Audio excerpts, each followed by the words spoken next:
All men dream, but not equally.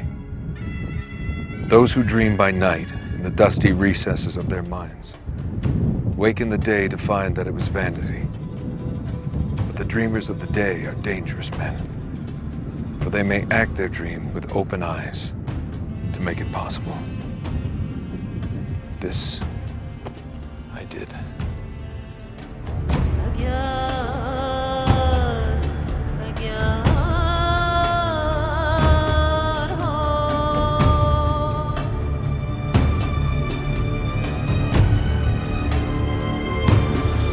Nathan Drake doesn't actually travel here to Jordan in Uncharted 3, where T.E. Lawrence's house is located.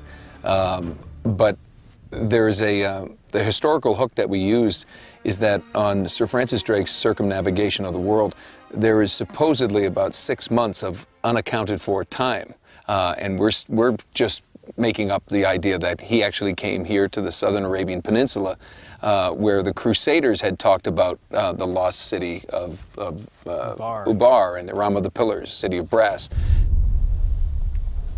Why are you here? Why do the English cross the Rub al-Khali? They're looking for the lost city of Ubar. The tie-in with T.E. Lawrence's house, who also had dubbed a possible lost city, hundreds of years later as Atlantis of the Sands. That's the two historical hooks there.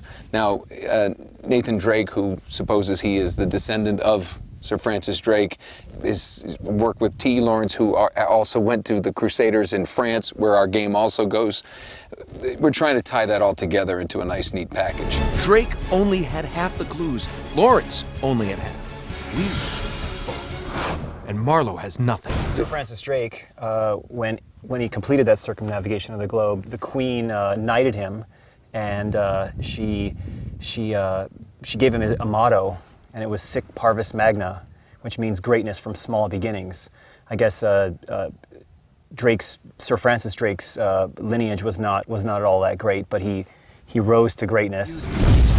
It is the dream of a dreamer, mirage of the desert. Cup of death will be filled for thee. It's all in English. That must have been Drake. Here we go.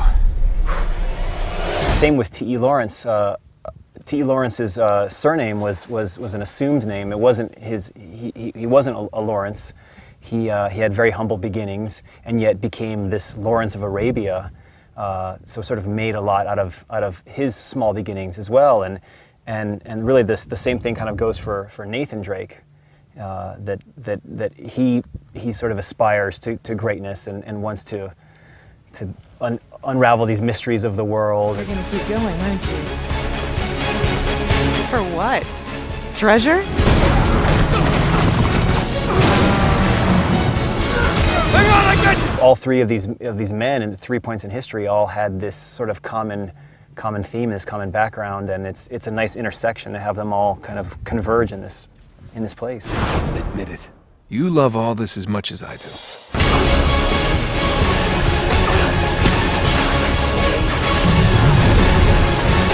Never a dull moment, huh, Sully? Why change now? T. Lawrence was obsessed with the Crusades and the Knights as a young lad, and he traveled all around France and Syria, checking out Crusader castles, and that's really what got his interest into the Middle East.